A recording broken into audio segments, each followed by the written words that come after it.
नमस्कार, स्वागत है आप सभी का डीडी न्यूज पर। आप देख रहे हैं मिड डे प्राइम। मैं हूं रमा त्यागी। अगले 1 घंटे में हम बात करेंगे देश भर की बड़ी खबरों की, बताएंगे दुनिया भर में कौन कौन सी खबरों पर है सबकी नजर, क्या चल रहा है खेल और अर्थ जगत में, और कुछ झलके फिल्म, कला और संस्कृति के क्षेत्र से भी। लेकिन सबसे पहले बड़ी खबरें। राष्ट्रपति से मिले सीडीएस और तीनों सेना प्रमुख, ऑपरेशन सिंदूर की सफलता के बारे में दी जानकारी। राष्ट्रपति ने की सशस्त्र बलों की वीरता और समर्पण की सराहना।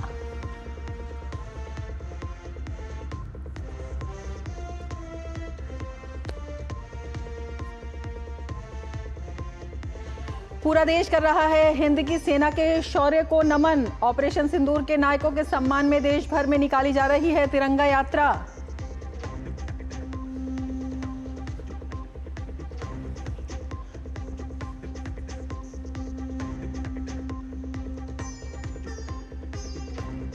अरुणाचल प्रदेश में कुछ जगहों के नाम बदलने की कोशिश बेकार और निरर्थक। भारत की चीन को दो टूक, रचनात्मक नामकरण से नहीं बदलेगी सच्चाई।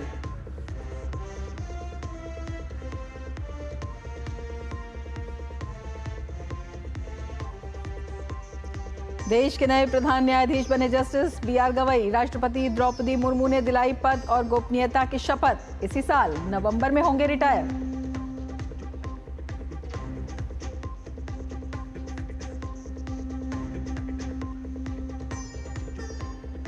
और कांस फिल्म फेस्टिवल में भारतीय फिल्मों की धाक। सत्यजीत रे की अरण्येर दिन रात्रि की होगी स्पेशल स्क्रीनिंग। राजस्थानी फिल्म ओमलो का भी होगा प्रीमियर।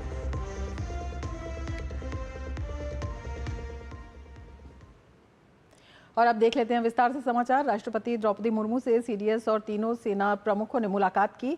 मुलाकात के दौरान सीडीएस जनरल अनिल चौहान, थल सेना प्रमुख जनरल उपेंद्र द्विवेदी, वायुसेना प्रमुख air chief marshal AP Singh और नौसेना प्रमुख एडमिरल दिनेश के त्रिपाठी ने राष्ट्रपति को ऑपरेशन सिंदूर के बारे में जानकारी दी। राष्ट्रपति ने आतंकवाद के खिलाफ भारत की सफल कार्रवाई और साथ ही सशस्त्र बलों की वीरता और समर्पण की सराहना की।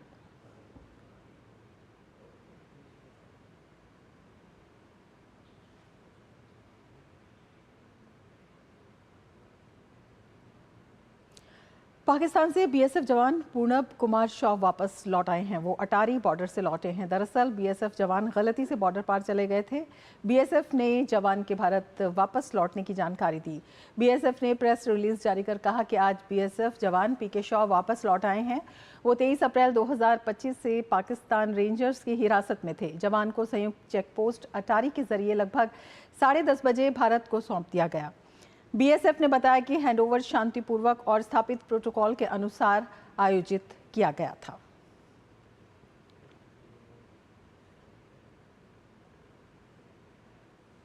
और अब देखते हैं खबरें तिरंगा यात्रा से जुड़ी।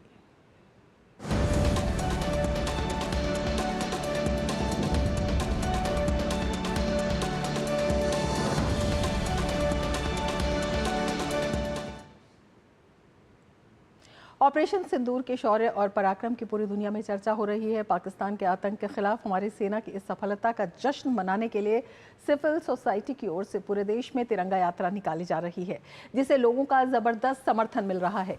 विभिन्न राज्यों में इन यात्राओं के जरिए देश को इस ऑपरेशन की जानकारी दी जा रही है। इस दौरान लोगों में देशभक्ति का संचार देखते ही बन रहा है। 23 मई तक चलने वाले इस यात्रा के माध्यम से देशवासियों में राष्ट्र प्रेम और एकता की भावना से देशवासी सराबोर हो रहे हैं। भारतीय सशस्त्र बलों ने 6 से 7 मई की रात पाकिस्तान और पीओके में घुसकर ऑपरेशन सिंदूर के तहत 9 आतंकी ठिकानों को तबाह किया और 100 से ज्यादा आतंकवादियों को मार गिराया। उत्तर प्रदेश की राजधानी लखनऊ में भारत शौर्य तिरंगा यात्रा निकाली गई। इसमें मुख्यमंत्री योगी आदित्यनाथ, उप मुख्यमंत्री ब्रजेश पाठक भी मौजूद रहे। भारतीय सशस्त्र बलों के सम्मान में निकाली गई इस यात्रा में लोगों में काफी उत्साह नजर आया। इस दौरान सीएम योगी ने कहा कि भारतीय सेना के जवानों ने पाकिस्तान के दुस्साहस का मुंहतोड़ जवाब दिया है। पाकिस्तान अपनी हरकतों से बाज नहीं आया तो अंततः ऑपरेशन सिंदूर का एक अभियान चलाया गया। पाकिस्तान के द्वारा की गई हिमाकत को, जिस मजबूती के साथ भारत के बहादुर जवानों ने, चाहे वो वायुसेना रही हो, थल सेना रही हो या नौसेना रही हो, इन सभी जवानों ने जिस मजबूती के साथ उसका जवाब दिया, दुनिया को संदेश भी दिया कि हम छेड़ेंगे नहीं, लेकिन कोई छेड़ेगा तो फिर उसको छोड़ेंगे भी नहीं। उत्तर प्रदेश की राजधानी लखनऊ में ऑपरेशन सिंदूर की सफलता का जश्न मनाया गया और देश के सैन्य बल के सम्मान में तिरंगा यात्रा निकाली गई। ऑपरेशन सिंदूर की सफलता पर लखनऊ के लोगों ने खुशी जाहिर की। ये तिरंगा यात्रा हम लोग सम्मान में निकाल रहे हैं अपनी भारतीय सेना के, क्योंकि भारतीय सेना ने जिस शौर्य और पराक्रम के साथ हम जिस जज्बे से हमें बचाया है और सेव किया है, उसके हम सब आभारी हैं। तो एक शौर्य का प्रतीक है कि हम ये दिखाना चाह रहे हैं कि इंडिया हैज अ स्ट्रेंथ और हम सब भारतवासी, हमारे सबके अंदर पैट्रियटिज्म है। हमें गर्व है अपने भारत पर, अपनी सरकार पर और अपने आर्मियों पर। जो हमारी सेना ने उन पर आक्रमण किया, एयर स्ट्राइक करी, उसी के जीत की खुशी में आज हम लोग तिरंगा यात्रा निकाल रहे हैं। ऑपरेशन सिंदूर की सफलता का जश्न देश भर में मनाया जा रहा है। इसी के तहत देश भर के रेलवे स्टेशंस को तिरंगे की रोशनी में सजाया गया। केंद्रीय मंत्री अश्विनी वैष्णव ने एक्स पर तस्वीरें साझा कर इसकी झलक दिखाई।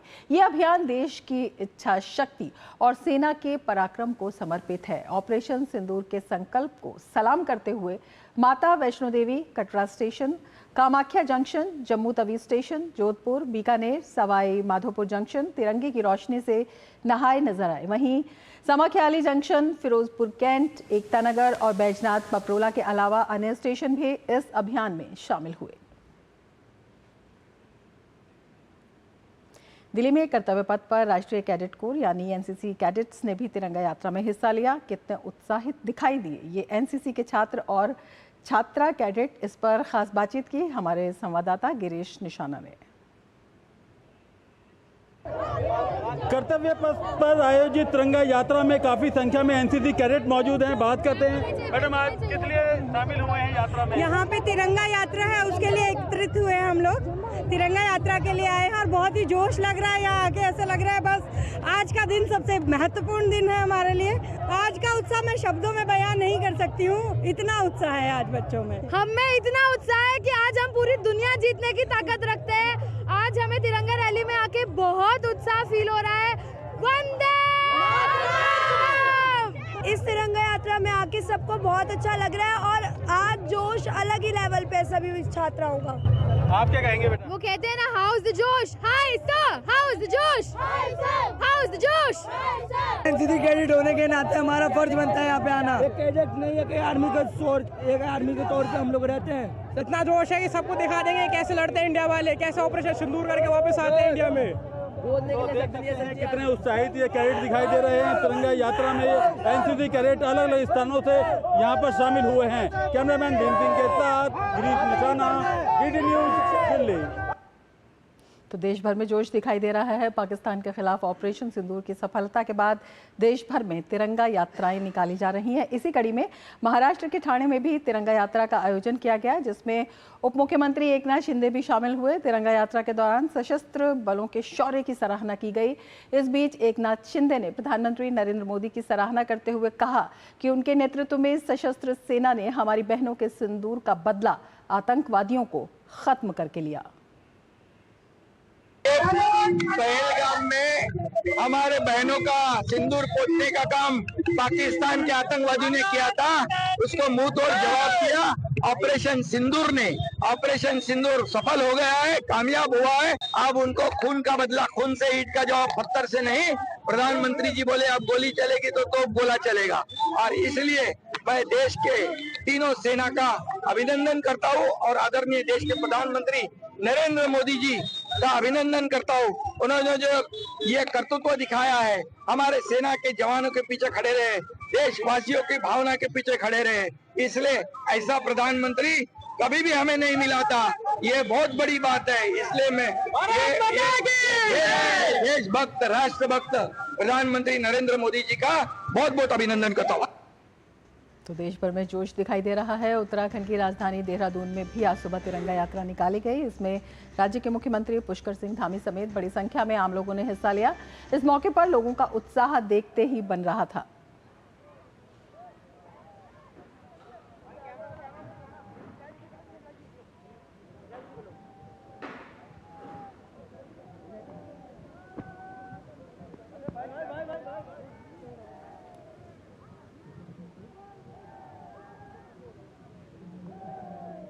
ओडिशा की राजधानी भुवनेश्वर में भी आज भारतीय सशस्त्र बलों के सम्मान में तिरंगा यात्रा निकाली गई। इसमें राज्य के मुख्यमंत्री मोहन चरण मांझी, उप मुख्यमंत्री केवी सिंहदेव और पार्वती परिदा भी मौजूद रहीं।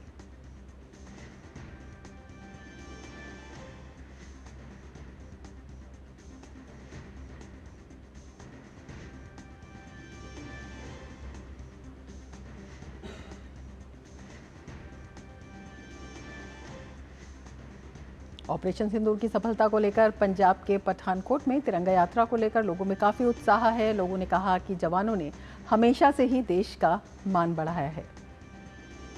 हमारे इंडियन एयर फोर्सेस, हमारी इंडियन आर्मी ने, नेवल फोर्सेस ने जो हमारे देश का गौरव पूरे विश्व में बढ़ाया, बताया जाए कि भी पाकिस्तान का कितना नुकसान किया है, उस लक्ष्य में ये जो तिरंगा यात्रा निकाली जा रही है। देश की सेनाओं ने, एयर फोर्स ने, थल सेना द्वारा, नेवी द्वारा जो पाकिस्तान के अंदर तक गंभीर चोट उसको पहुंचाई है, देश की जनता इससे उत्साहित है। ऑपरेशन सिंदूर की सफलता में भारतीय सशस्त्र बलों के शीर्ष नेतृत्व ने सफल भूमिका निभाई। सिलसिले में सीडीएस और भारत की तीनों सेनाओं के शीर्ष अधिकारियों ने ऑपरेशन के सफल संचालन के बारे में आर्मी के वेटरन और देश के थिंक टैंक को जानकारी दी। इस दौरान CDS general Anil Chauhan, COAS general Upendra Dwivedi, CNS admiral Dinesh K Tripathi, CAS air marshal AP Singh ने स्पष्ट रणनीतिक मार्गदर्शन में एकजुट होकर तीनों सेनाओं के तालमेल, उनकी क्षमता और नए युग के मल्टी डोमेन ऑपरेशन के सफल संचालन के बारे में बताया।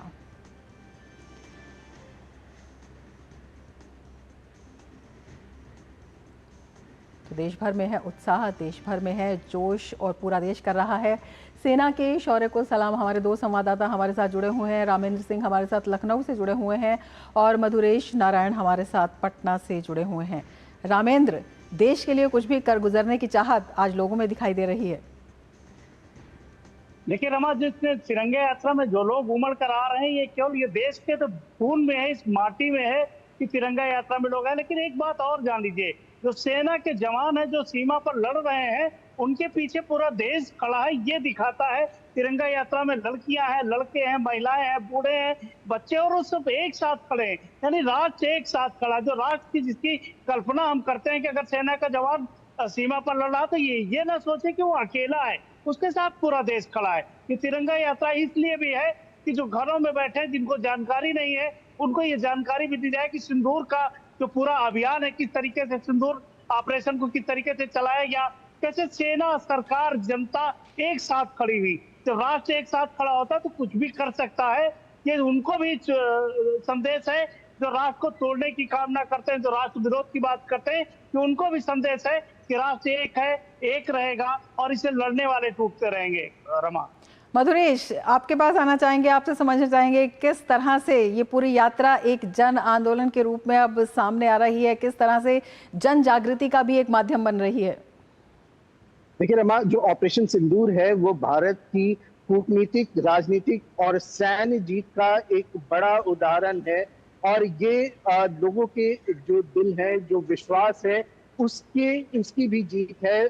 जो आम जनता है उसकी चाहत थी कि आतंकवाद को मुंहतोड़ जवाब दिया जाए और प्रधानमंत्री नरेंद्र मोदी के नेतृत्व में सेना ने ये करके दिखाया है। और अब इसीलिए ये जो पूरे देश में जो सिविल सोसाइटीज हैं उनके द्वारा ये तिरंगा यात्रा निकाली जा रही है। आज पटना में भी तिरंगा यात्रा का आयोजन शाम 5:30 बजे किया जा रहा है। बड़ी संख्या में लोग अभी से सड़कों पे दिखाई देने शुरू हो गए हैं। जो जगह जगह हाथों में तिरंगा लेकर के खड़े हैं वो सेल्फ मोटिवेटेड है, जोश एकदम हाई है। और इसका एक मकसद ये भी है कि जो सैनिक सीमा पे खड़े हैं, जिन्होंने आतंकवाद से लोहा लिया, जिन्होंने पाकिस्तान के नापाक मंसूबों को नाकाम किया, ध्वस्त किया, उनको भी अपना जोश दिखाना, उन तक अपनी शुभकामनाएं पहुंचाना, और इसके साथ ही जो लोग इसके बारे में कम जानते हैं, नहीं जानते हैं, सेना के उस जो पराक्रम है उन तक पहुंचाना, इसके लिए ये पूरे पटना में इसको लेकर के काफी तैयारी चल रही है। कल से ही तिरंगा यात्रा को लेकर के जगह जगह तैयारियां की जा रही है। पटना के एसपी वर्मा रोड से कारगिल चौक तक इस तिरंगा यात्रा का आयोजन किया जा रहा है। लगभग 1.5 से 2 किलोमीटर की इस यात्रा में बड़ी संख्या में लोगों के शामिल होने की संभावना होने वाले हैं। इसके साथ ही पटना यूनिवर्सिटी के जो बच्चे हैं वो भी शामिल होंगे। इसके अलावा एनसीसी के कई संगठन, जो सामाजिक संगठन है, उसके भी कार्यकर्ता जो हैं वो शामिल होंगे, और शाम में जो जोश होगा वो पटना का वो बिल्कुल देखने लायक होगा।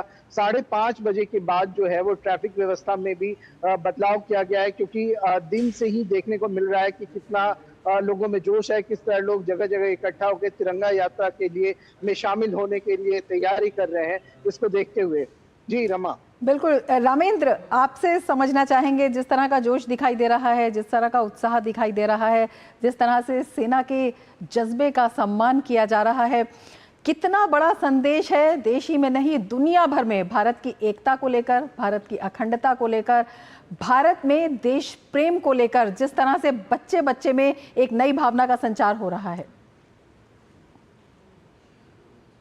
तिरंगा यात्रा को तो वहां पैर रखने की जगह नहीं थी, और इतना जोश जबरदस्त था, लोगों को लग रहा था कि जो सीमा पर खड़े हैं वो अकेला ना महसूस करें, जो लोग देश के अंदर हैं वो एक साथ हैं, और ये पूरी दुनिया को संदेश था। मुख्यमंत्री ने स्पष्ट कहा कि जो लोग देश को तोड़ने की बात करते हैं, जो लोग आतंकवाद के साथ खड़े हुए हैं, उनको ये समझ लेना चाहिए कि उनके 100 पर रोने वाले लोग नहीं मिलेंगे।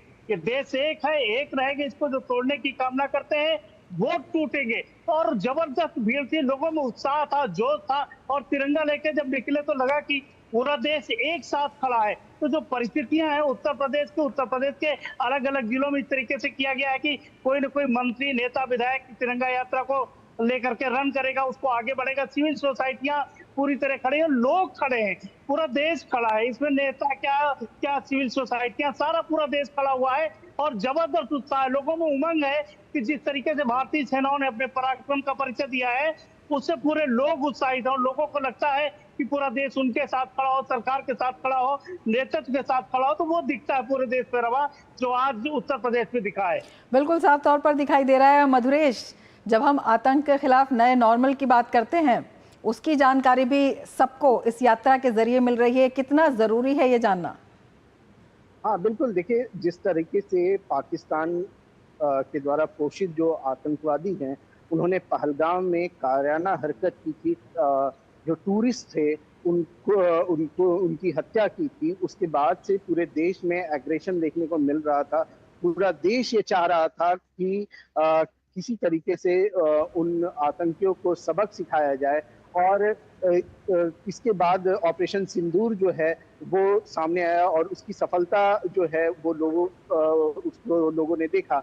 लेकिन सबसे महत्वपूर्ण जो है वो इस तरह की जो हरकत होती है, जो आतंकवादी घटनाएं होती हैं, तो उसके बाद जो एक्शन भारत की तरफ से लिया जाता है, उसको दुनिया के सामने रखना काफी जरूरी था। ये बताना जरूरी था कि हम सशक्त हैं, ये बताना जरूरी था कि हम सेल्फ डिपेंडेंट हैं, हमें किसी की मध्यस्थता की जरूरत नहीं है, और भारत अपनी रक्षा करना जानता है। भारत को पता है कि किस तरीके से अपने दुश्मन को सबक सिखाना है।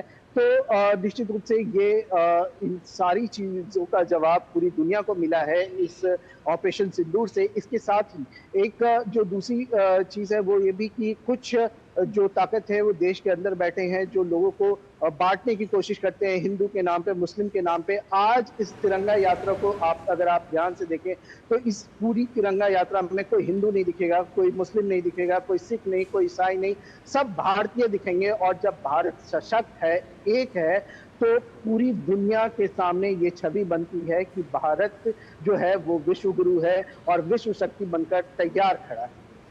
बिल्कुल। रामेंद्र, आपसे समझना चाहेंगे, जब आज बच्चा बच्चा तिरंगे को लहरा के निकल रहा है, बच्चा बच्चा देश के लिए किसी भी सीमा तक जाने के लिए तैयार है, ऐसे में तिरंगे के जो 3 रंग है, केसरिया, सफ़ेद, हरा, इनके अलग अलग संदेश हैं, वो संदेश जब एकत्र होते हैं और हर व्यक्ति की ज़बान पर होते हैं, हर व्यक्ति के हाथ में उनका परचम होता है, तो किस तरह से विभाजनकारी शक्तियों को भी एक करारा जवाब है?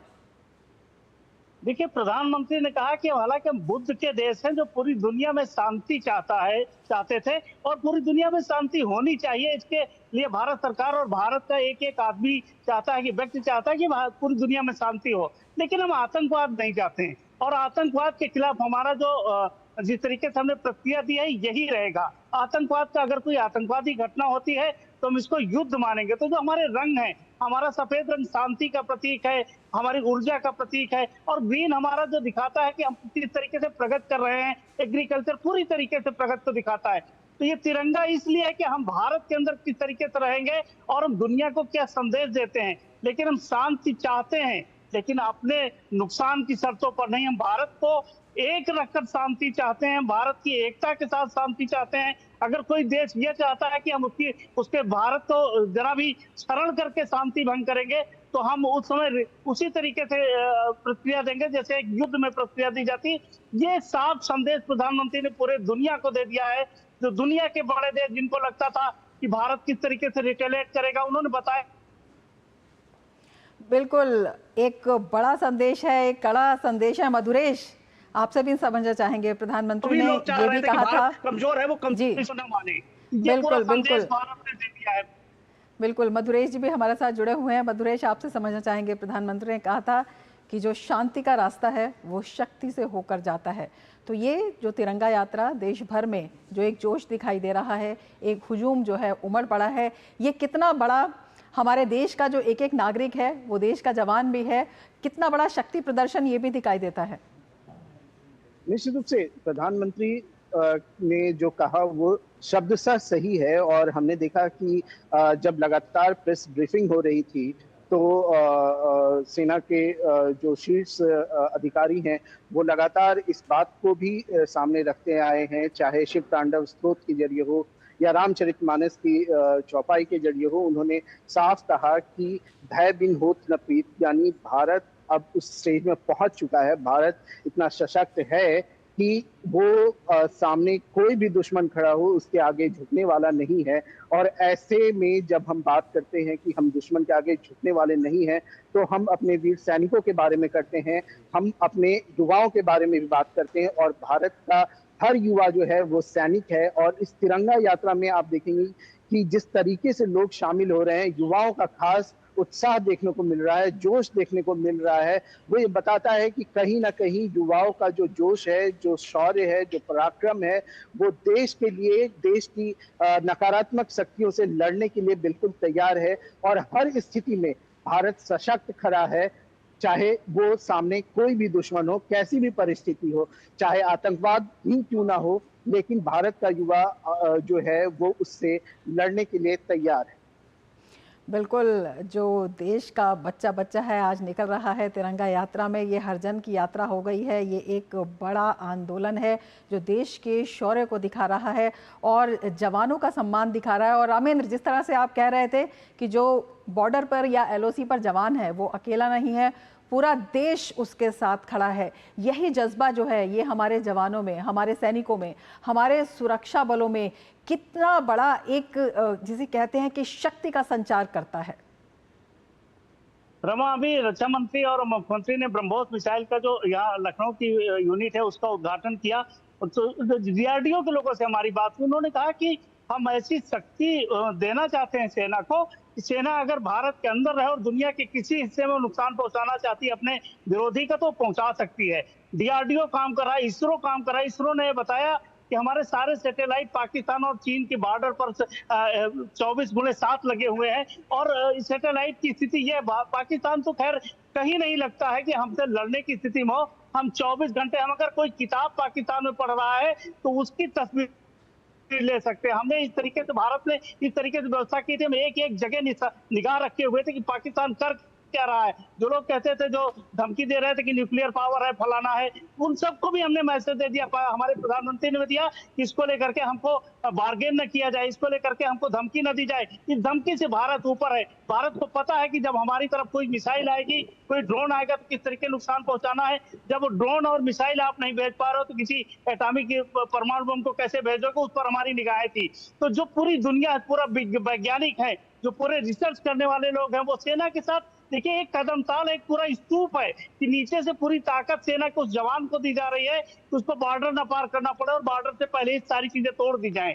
तो जिस तरीके से पूरी आप मैकेनिज्म देखिए, तो सारे लोग इसमें एक साथ खड़े, वैज्ञानिक खड़े हैं, उसमें शिक्षक भी खड़े हैं जो संदेश दे रहे हैं, बच्चों को पढ़ा रहे हैं कि राष्ट्रवाद क्या और कैसे राष्ट्र के साथ खड़ा होना। तो हम पूरी तकनीक के साथ खड़े। भारत को कमजोर समझने की गलती जो देश कर रहे हैं, उनको प्रधानमंत्री ने साफ संदेश दिया है कि हम किसी के आगे झुकने वाले नहीं। भारत एक है, एक रहेगा, और अब जो भी बात होगी वो पीओके पर होगी। भारत के जो हमारी बाउंड्रीज है उसके आगे की बात करो, अंदर की कोई बात नहीं होगी। तो ये बड़ा संदेश है दुनिया के लिए कि दुनिया भारत को कमजोर न समझे। भारत अपनी शर्तों पर रहेगा, अपनी शर्तों पर काम करेगा, वो किसी की शर्तों के आगे झुकेगा नहीं। रमा, बिल्कुल। मधुरेश, यही आपसे भी जानना चाहेंगे, जब इतनी बड़ी संख्या में जो लोग हैं निकलते हैं, कितना ज़रूरी है ये जानना भी कि बेशक जो हमारा देश है वो शांति का समर्थक है, लेकिन अगर कोई नापाक निगाह, नापाक इरादे से उठती है तो उसको गिराने में भी सक्षम है, अपनी शर्तों पर जवाब देता है। ये यहाँ का नया नॉर्मल है, और इसमें जो देश की जनता का सहयोग है,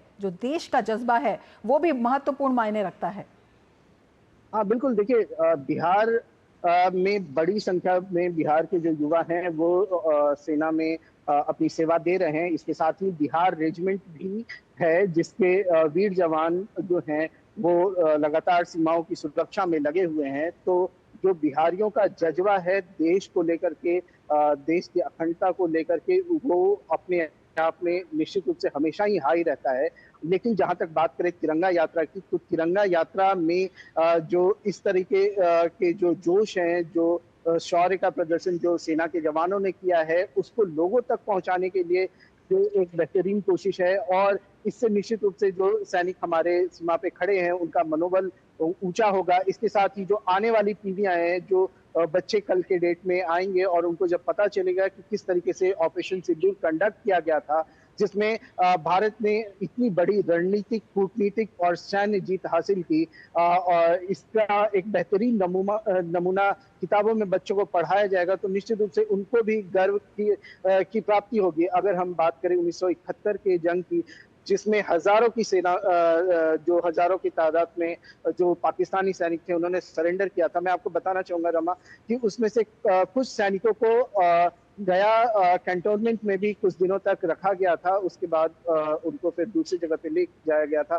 तो आज भी वहाँ पे एक मेमोरियल बना हुआ है, कई फोटोग्राफ्स लगे हुए हैं, जो कि बच्चे उसको देखने के लिए जा सकते हैं, जो आम नागरिक है उसको देखने के लिए जा सकते हैं। एक काइंड ऑफ म्यूजियम है जो कि सेना के शौर्य को दर्शाता है, हमारे बिहार रेजिमेंट के शौर्य को दर्शाता है। और निश्चित रूप से जब आप इसको देखेंगे तो एक गर्व की अनुभूति होगी, एक देश प्रेम की अनुभूति होगी, और आपका जोश जैसे कि आज तिरंगा यात्रा में हाई होगा, उस तस्वीर, उस म्यूजियम को देखने के बाद भी हाई हो। बिल्कुल, हमारे सेना और सशस्त्र बलों के शौर्य को पूरा देश कर रहा है नमन और ले रहा है प्रेरणा। मधुरेश, बहुत शुक्रिया। रामेंद्र, बहुत शुक्रिया तमाम जानकारी के लिए और ये ओजस्वी दृश्य दिखाने के लिए। मिड डे प्राइम में आगे बढ़ेंगे, लेकिन उससे पहले लेते हैं एक ब्रेक। आप देखते रहिए जीडी न्यूज़। कितने हुए? 8,400। 8,400 थोड़े कम है, परसों तक दे दो, चलेगा? चलेगा कैसे? भीम ऐप से कर देना। बड़ा अमाउंट है, पैसा बीच में अटक गया तो? परसों तक तू अटकाएगा, भीम ऐप नहीं। कीजिए बिल्कुल सुरक्षित पेमेंट्स। भीम, भारत का भरोसा, भारत का अपना पेमेंट्स ऐप। जो लक्ष्य चुना था समझ आने लगा है। जीएलए यूनिवर्सिटी, उच्च लक्ष्य की निश्चित प्राप्ति।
देश भर में तिरंगा यात्रा चल रही है। वहीं राजस्थान से आए लोगों ने श्रीनगर के लाल चौक आकर तिरंगा यात्रा का समापन किया।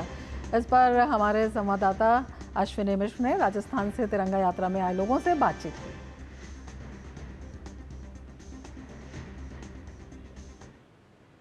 पूरे देश के अलग अलग हिस्सों में तिरंगा यात्रा का आयोजन किया जा रहा है और तिरंगा यात्रा के अलावा अगर देखें तो राजस्थान से निकली हुई एक यात्रा लाल चौक पर उसका समापन हुआ है।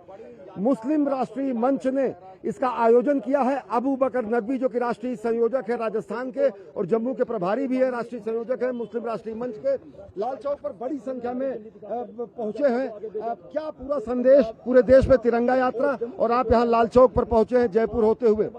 देखो, भारत यात्रा जयपुर से रवाना होकर दिल्ली के अंदर जो हमारे मार्गदर्शक है सम्माननीय इंद्रेश जी भाई साहब, उन्होंने तिरंगा झंडा दिखा के हमें रवाना किया, मार्गदर्शन देते हुए, निर्देश देते हुए कि आप हरियाणा, पंजाब, जम्मू कश्मीर होते हुए आप पहलगांव जाके वहाँ की खिराज अकीदत पेश करें, श्रद्धांजलि अर्पित करें जिन्होंने शहादत दी। और फिर इसी बीच के अंदर जो युद्ध चला, जो हमारे पाकिस्तान पे हिंदुस्तान ने जो आक्रमण किया था, इसके लिए हिंदुस्तान की जनता पूरी तरह से गर्व महसूस कर रही है कि ऐसे मौके के ऊपर जो आक्रमण किया उन्होंने आखिरी कर दी थी आतंकवाद की, तो उस आतंकवाद को नस्तो नाबूद करने के लिए हमारे सैनिकों ने, हमारी बहन कुरैशी ने वहाँ के अड्डों को, वहाँ के एयरबेस को, वहाँ पे जिस तरीके से प्रशिक्षण दिए जाते हैं उन अड्डों को बहुत अच्छे तरीके से नस्तो नाबूद किया है। हम देख सकते हैं कि पाकिस्तान मुर्दाबाद, आतंकवाद का नाश हो, ये पैम्फलेट लिए हुए देश के अलग अलग हिस्सों से लोग आए हैं। ऑपरेशन सिंदूर में हमारी सेनाओं ने शौर्य का प्रदर्शन किया। आतंकवादी जो ठिकाने थे पूरा ध्वस्त हो गए। दुनिया ने देखा सबकी हमारी एकजहती की ताकत, हमारी एकता की ताकत, पूरे हमारे सेना के शूरवीरों की ताकत। इसमें कोई शक नहीं है कि हमारी सेना ने अपनी ताकत नहीं दिखाई, हमारी सरकार ने नहीं दिखाई, या हमारे भारत देश के जो भी नागरिक हैं उन्होंने नहीं दिखाई। एकता का सबूत दिया है भारत देश के जितने भी नागरिक हैं। सेना ने अपना पूरा फर्ज अदा किया है, बॉर्डर पे जाके आतंकियों का खात्मा किया है। स्पष्ट है कि आतंकवाद की अगली घटना युद्ध सरीखी मानी जाएगी। स्पष्ट है कि पाकिस्तान एक आतंकवादी पोषक राष्ट्र के रूप में दुनिया के सामने बेनकाब हो चुका है। और यहाँ लाल चौक पर लोग यही उद्गार कर रहे हैं कौमी एकजहती की, एकता की और साथ ही साथ राष्ट्र के शौर्य प्रदर्शन को नमन कर रहे हैं। कैमरा पर्सन पीयूष वर्मन के साथ अश्विनी कुमार मिश्र, डीडी न्यूज, लाल चौक, श्रीनगर। आगे बढ़ते हैं। भारत सरकार ने चीन के प्रोपेगेंडा पर बड़ी कार्रवाई करते हुए चीनी मुखपत्र ग्लोबल टाइम्स के एक्स अकाउंट को भारत में बैन कर दिया है। ऑपरेशन सिंदूर पर गलत जानकारी देने के लिए चीन के ग्लोबल टाइम्स की आलोचना की गई थी। इसके बाद ग्लोबल टाइम्स को बैन कर दिया गया है। इसके साथ ही भारत ने चीन की सरकारी न्यूज़ एजेंसी शिन्हुआ पर भी प्रतिबंध लगा दिया है। भारत ने चीनी मीडिया आउटलेट को गलत सूचना फैलाने से पहले तथ्यों को सत्यापित करने और स्रोतों की जांच करने के लिए कहा था। तो ग्लोबल टाइम्स पर कार्रवाई की गई है, कड़ा कदम उठाया गया है और ग्लोबल टाइम्स को बैन कर दिया गया है और गलत सूचना पहुंचाने के एवज में ये कार्रवाई की गई है। भारत सरकार ने एक बड़ा कदम उठाते हुए तुर्की के सरकारी न्यूज़ नेटवर्क TRT वर्ल्ड का एक्स अकाउंट भारत में ब्लॉक कर दिया है। TRT वर्ल्ड पर भारत के खिलाफ भ्रामक और भड़काऊ सामग्री फैलाने का आरोप है। TRT वर्ल्ड पर भारत के खिलाफ एक तरफा रिपोर्टिंग और कश्मीर मुद्दे को लेकर पक्षपाती कवरेज के आरोप लगे हैं। यह कदम भारत के डिजिटल और कूटनीतिक रणनीति का हिस्सा है, जिसका उद्देश्य गलत सूचनाओं को रोकना और राष्ट्रीय हितों की रक्षा करना है। और हमारे संवाददाता अमृतपाल सिंह हमारे साथ जुड़ रहे हैं। अमृत, और क्या जानकारी इस बारे में? देखिए, ग्लोबल टाइम्स जो कि माउथपीस है कम्युनिस्ट पार्टी ऑफ चाइना का और जो उनकी ऑफिशियल न्यूज़ एजेंसी है शिन्हुआ चाइना की, और TRT वर्ल्ड जो टर्की का पब्लिक ब्रॉडकास्टर है, ये लगातार एक मिस इन्फॉर्मेशन कैंपेन चला रहे थे ऑपरेशन सिंदूर को लेके। गलत एक तरफा बयानी की जा रही थी, बयानियाँ दिया जा रहा था, एक तरफा रिपोर्टिंग की जा रही थी कश्मीर को लेके, ऑपरेशन सिंदूर को लेकर। तो इनको पहले ग्लोबल टाइम्स को चेतावनी दी गई थी कि आप फैक्ट्स जो हैं वो वेरीफाई करके आप रिपोर्टिंग करें, पर उन्होंने अपना प्रोपेगेंडा जारी रखा। बेसिकली ये पाकिस्तानी प्रोपेगेंडा है। आपको याद है कि जब ऑपरेशन सिंदूर एक्टिव चल रहा था, सस्पेंड नहीं हुआ था, तो जब वो पूरा कॉन्फ्लिक्ट एक्टिव मोड में था तब पाकिस्तानी चैनल्स को भी उनके अकाउंट सस्पेंड किए गए थे, क्योंकि वो एक डिसइंफॉर्मेशन कैंपेन, फेक न्यूज़ चला रहे थे। उस वक्त ग्लोबल टाइम्स को भी चेतावनी दी गई थी, पर उन्होंने इस हदायत को नहीं माना और अपनी एक तरफा और मिस इन्फॉर्मेशन वो फैलाते रहे और पाकिस्तानी प्रोपेगेंडा को एम्पलीफाई करते रहे। तो फिर भारत सरकार ने मजबूरन ये कदम उठाया और इनको क्योंकि ये फेक न्यूज़ फैला रहे थे, पैनिक क्रिएट कर रहे थे और गलत बयानी कर रहे थे, तो उसके तहत इनके जो एक्स अकाउंट्स हैं वो ट्विटर को रिक्वेस्ट किया कि आप इंडिया में इनको बंद कर दें। तो उन्होंने इनके अकाउंट सस्पेंड कर दिए गए हैं, एक अकाउंट्स विद होल्ड कर लिए गए हैं। रमा बिल्कुल। अमृत, ये भी आपसे समझना चाहेंगे कि इस तरह के जो और भी हैंडल्स हैं उनकी भी तहकीकात की जा रही है, उन पर भी आगे कार्रवाई हो सकती है?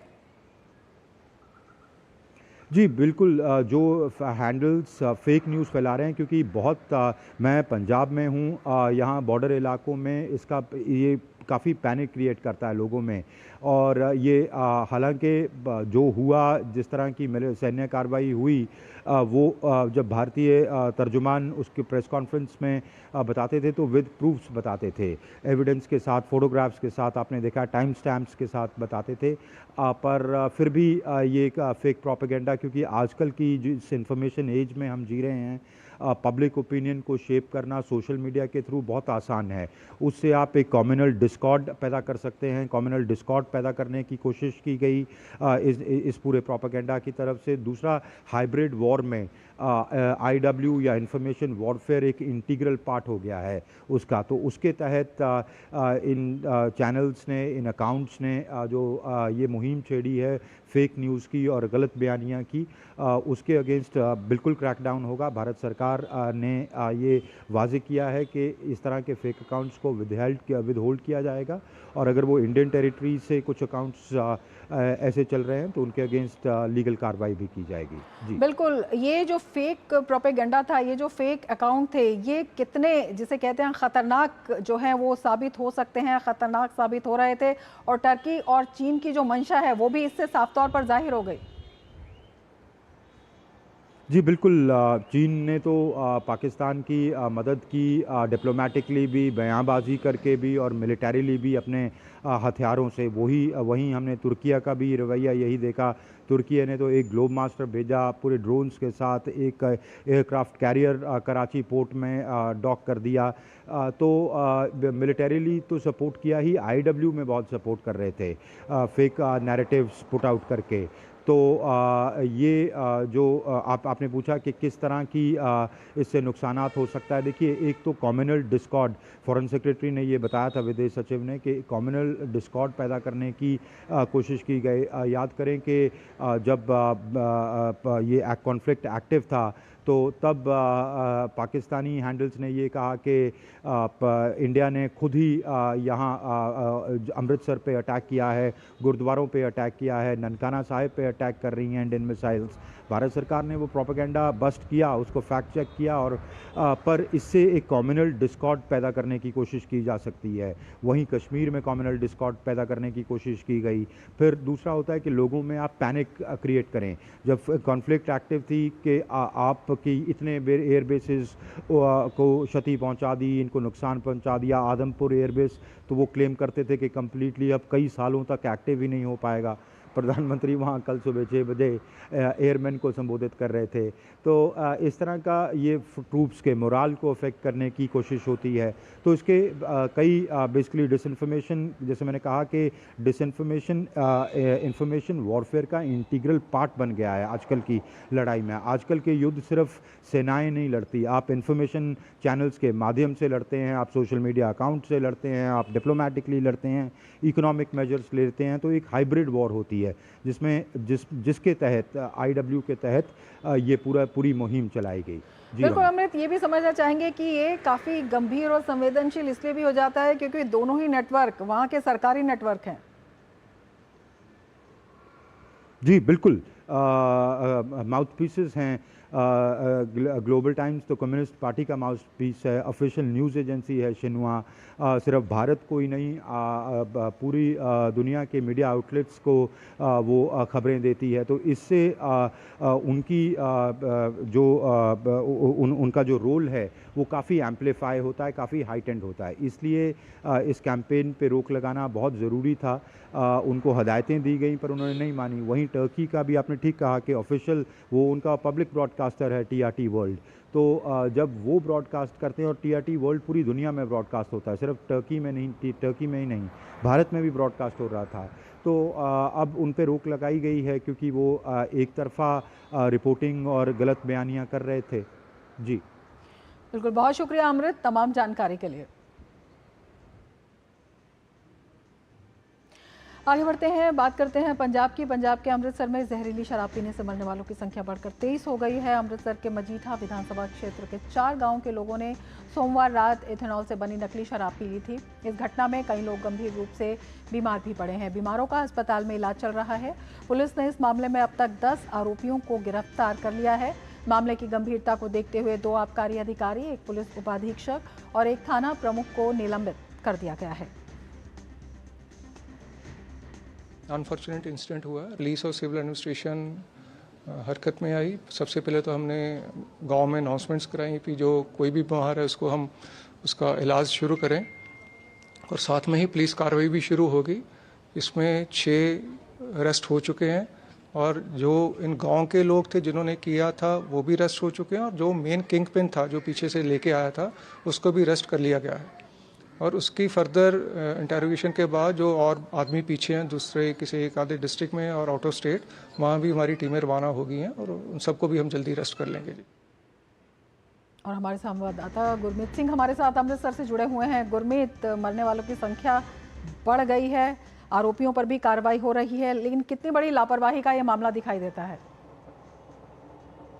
जी, लापरवाही तो बहुत बड़ी है, और फिलहाल प्रशासन के ऊपर, राज्य सरकार के ऊपर भी कई तरह की उंगलियां उठ रही हैं। क्योंकि सबसे पहले तो ये समझना होगा कि जहरीली शराब ये सिर्फ अमृतसर के मजीठा इलाके में नहीं बिक रही थी, इसके तार राज्य में भी और दूसरे राज्यों तक भी फैले हुए हैं। प्रिलिमिनरी इंक्वायरी में भी ये बातें सामने आ रही हैं, और कुछ लोग जो गांववासी हैं उनका भी ये कहना है, जो जिन गांवों में, देखिए, जो बंगाली कला गांव है, इसके साथ ही थरियेवाल है, पातालपुरी है, और इसके आसपास लगते हुए जो गांव है उनमें ये मौतें हुई हैं। जो बड़े स्तर पर अब जो संख्या है वो 23 पहुंच गई है। गांव के ही लोगों का कहना है कि हमारे गांव में, जो मजीठा विधानसभा क्षेत्र में पड़ता है, खुलेआम जहरीली शराब या यूं कहें कि नकली शराब बिका करती थी, और ये सिर्फ यहां पर नहीं बल्कि पंजाब के अलग अलग इलाकों में बिका करती थी। और इसके लिए 3-4 तरह की मोडस ऑपरेंडाई ये लोग यूज किया करते थे, जिन्हें गिरफ्तार किया गया है और जिनको और गिरफ्तार किया जाना बाकी है। एक तो बताया ये जा रहा है कि ये लोग ट्रकों के और टेम्पू के माध्यम से, जैसे कोई व्यक्ति ट्रक लेकर जा रहा है तो उसी ड्राइवर को कुछ पैसे देकर अपना सामान भी उसमें रख दिया और आगे उसे सप्लाई करवा दिया।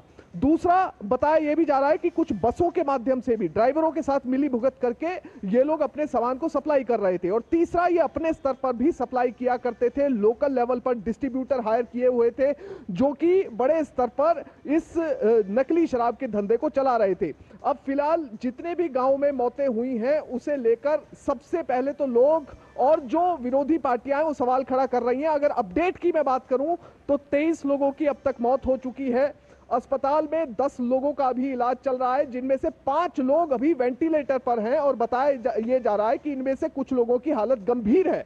इसके साथ ही जो मृतकों का आंकड़ा है ये भी बढ़ सकता है, ये भी बताया जा रहा है। और अभी तक जो सस्पेंशन है, अगर इस मामले में बात की जाए तो डीएसपी अबोलक सिंह जो कि मजीठा के डीएसपी थे, उन्हें कल ही तुरंत प्रभाव से सस्पेंड कर दिया गया था। जो एसएचओ थे अवतार सिंह, उन्हें भी सस्पेंड कर दिया गया। और 2 जो एक्साइज डिपार्टमेंट के अधिकारी हैं, जिनमें एक ईटीओ स्तर का अधिकारी है, एक्साइज एंड टैक्सेशन ऑफिसर, उसको भी सस्पेंड कर दिया गया है। मगर इसमें सबसे बड़ा सवाल रमा ये उठ रहा है कि यही बिल्कुल सिमिलर घटना 1 साल पहले साल 2024 में संगरूर में हुई थी, जिसमें तकरीबन 20-21 लोगों की मौत हुई थी।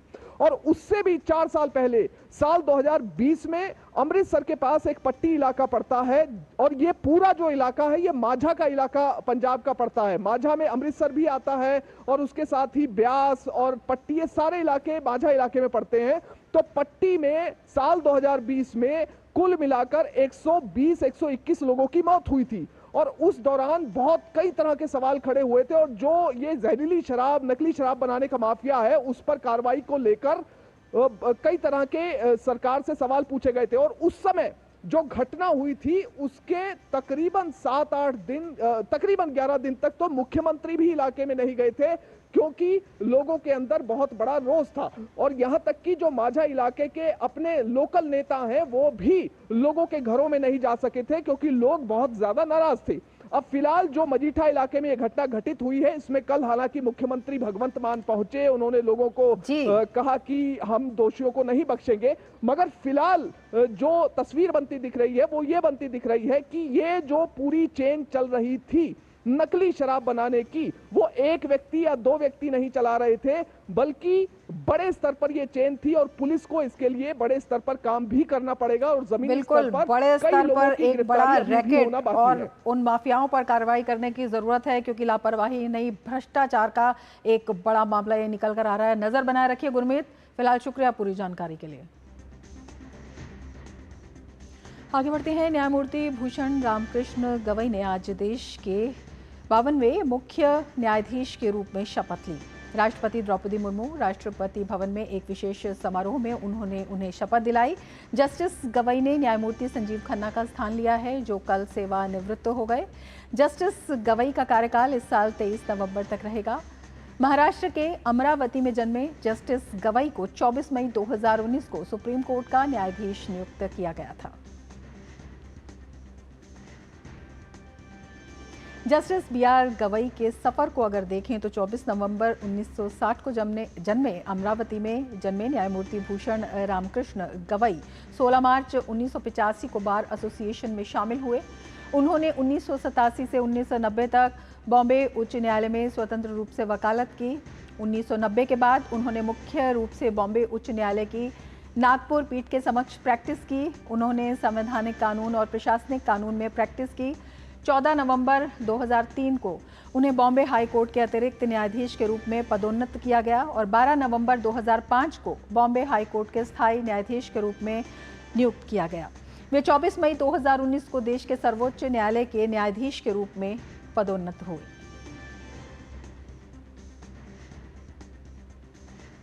और अब देख लेते हैं अर्थ जगत से जुड़ी खबरें। महंगाई के मोर्चे पर अच्छी खबर है। अनाज और शाक सब्जियों की कीमतों में नरमी के कारण भारत में उपभोक्ता मूल्य सूचकांक पर आधारित खुदरा मुद्रास्फीति और अप्रैल 2025 में गिरकर 3.16% पर आ गई है। ये खुदरा मुद्रास्फीति का जुलाई 2019 के बाद से सबसे निचला स्तर जो है मार्क किया गया है। इससे पिछले महीने मार्च में खुदरा मुद्रास्फीति 3.34% और पिछले साल अप्रैल में 4.83% रही थी। मंगलवार को जारी उपभोक्ता मूल्य सूचकांक के अप्रैल में अंतिम आंकड़ों के अनुसार खुदरा मुद्रास्फीति पर दर लगातार 3 माह से 4% से नीचे बनी हुई है। अप्रैल में खाद्य वर्ग में खुदरा मुद्रास्फीति गिरकर 1.78% पर आ गई जो 3 साल के न्यूनतम स्तर पर है। पिछले साल अप्रैल में खाद्य मुद्रास्फीति 8.70% पर काफ़ी ऊंची थी। दाल दलहनों का खुदरा मूल्य स्तर भी 1 साल पहले की तुलना में 5.2% नीचे था। रिजर्व बैंक की मौद्रिक नीति समिति ने 2025-26 के लिए अपने मुद्रास्फीति पूर्वानुमान को पहले के 4.2% से घटाकर 4% कर दिया है। हालांकि वैश्विक बाजार की अनिश्चितताओं और प्रतिकूल मौसम संबंधी आपूर्ति व्यवधानों की चिंताएं मुद्रास्फीति के लिए जोखिम पैदा करते हैं। तो महंगाई के मोर्चे पर ये अच्छी खबर है। अप्रैल में भारत की खुदरा मुद्रास्फीति जो है वो घटकर 3.16% पर आ गई है और जुलाई 2019 से सबसे निचला स्तर ये खुदरा मुद्रास्फीति पर है। मार्च में खुदरा मुद्रास्फीति 3.34%, अप्रैल 2024 में 4.8% ये रही थी और अप्रैल में खाद्य वर्ग में खुदरा मुद्रास्फीति गिरकर 1.78% 3 साल के न्यूनतम स्तर पर पहुंच गई। खाद्य वर्ग में मुद्रास्फीति दाल दलहनों का खुदरा मूल्य स्तर भी 1 साल पहले की तुलना में 5.2% नीचे दर्ज किया गया है। और अब देख लेते हैं खेल जगत की खबरें। आज थाईलैंड ओपन बैडमिंटन प्रतियोगिता में भारत के लक्ष्य सेन, प्रियांशु राजावत, उन्नति हुडा, मालविका बंसोड और महिला युगल की गायत्री गोपीचंद और त्रिशा जॉली की जोड़ी अपने अभियान की शुरुआत करेगी। पुरुष सिंगल्स के पहले मैच में लक्ष्य सेन का सामना आयरलैंड के नहात एनगुइन से होगा। वहीं आज प्रियांशु राजावत और इंडोनेशिया के अलवी फरहान भी आमने सामने होंगे। महिला एकल में मालविका बंसोड तुर्की की नेस्लिहान एरिन के विरुद्ध अपने अभियान की शुरुआत करेंगी, जबकि उन्नति हुडा का सामना थाईलैंड की थामोनवान निथिटिकराई से होगा। महिला युगल में भारत की गायत्री गोपीचंद और त्रिशा जॉली का सामना मलेशिया की कामिंटिंग और ओंग जिन यी की जोड़ी से होगा। खेलों में महिलाओं की भागीदारी लगातार बढ़ रही है। बिहार में आयोजित हो रहे खेलो इंडिया यूथ गेम्स में भी बड़ी संख्या में महिला खिलाड़ी हिस्सा लेने पहुंची हैं। ऐसे में खेल के दौरान महिलाओं से जुड़ी समस्याओं और उनके निदान को लेकर भी उन्हें जागरूक करने के साथ ही जानकारी भी मुहैया कराई जा रही है। देखिए खास रिपोर्ट।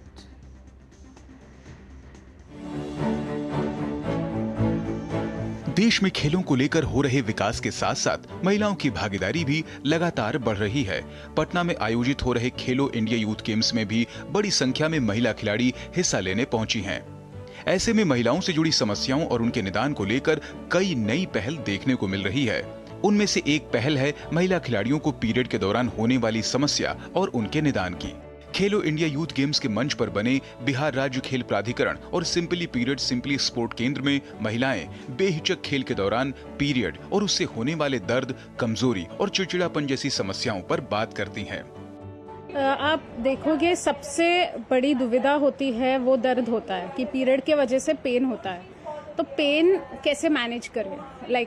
बहुत सारे महिलाओं को और कोचेस को भी है कि गोली लेंगे तो आगे रिप्रोडक्शन में तकलीफ होगी, मतलब बच्चा ग्रहण करने में तकलीफ होगी। तो वो एक बहुत मिसकंसेप्शन है, मिथ है कि पेन किलर से साइड इफेक्ट होता है। अगर किसी लड़की को जेन्युइनली बहुत पेन है और वो खेल नहीं सकती तो उसके लिए बहुत सारे हमारे पास तरीके हैं, जैसे हॉट वाटर बैग बोले या सप्लीमेंटेशन, उनका ब्लड टेस्ट करवा ले और फिर उनको मसाज दे, फिजियोथेरेपी के कुछ एक्सरसाइज या बताए, तो ये सारी चीजें हम बताते हैं।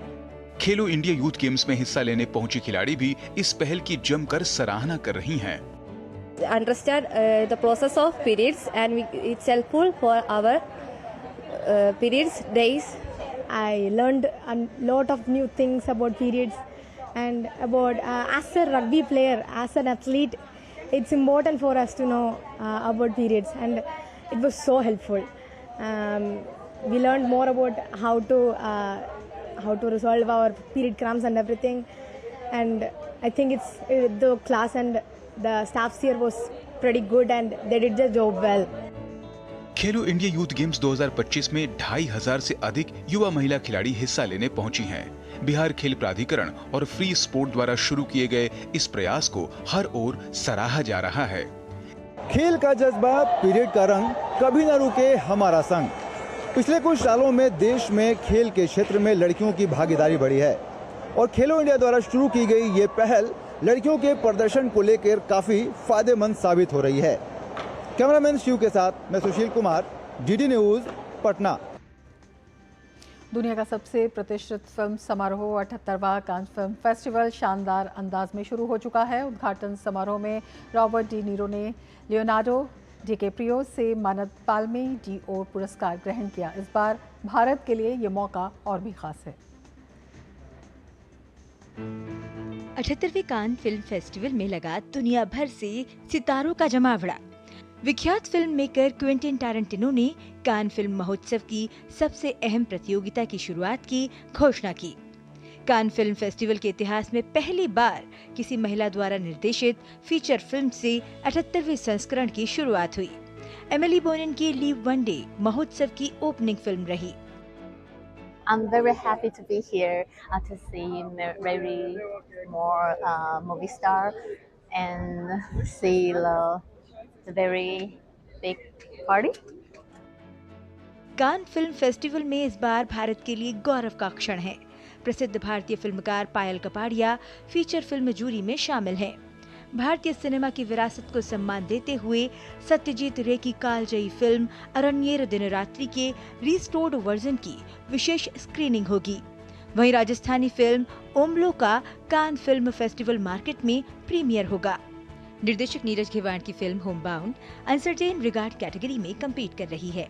इसके साथ ही सत्यजीत रे फिल्म एंड टेलीविजन इंस्टीट्यूट के एक छात्र की film a doll made up of clay ने प्रतिष्ठित ला सिनेफ सेक्शन में आधिकारिक चयन हासिल किया है। ज्यूरी से लेकर फिल्म स्क्रीनिंग्स तक और रेड कार्पेट तक कान फिल्म महोत्सव में भारत की मौजूदगी हर मोर्चे पर है। 78वां कान फिल्म महोत्सव भारत के लिए सिर्फ एक फिल्म फेस्टिवल नहीं है, वैश्विक सिनेमा में भारत की बढ़ती साख का प्रतीक है। कैमरा पर्सन सुमित के साथ जया सिन्हा, कान। इसके साथ ही मिड डे प्राइम में फिलहाल इतना ही। दीजिए इजाजत, नमस्कार।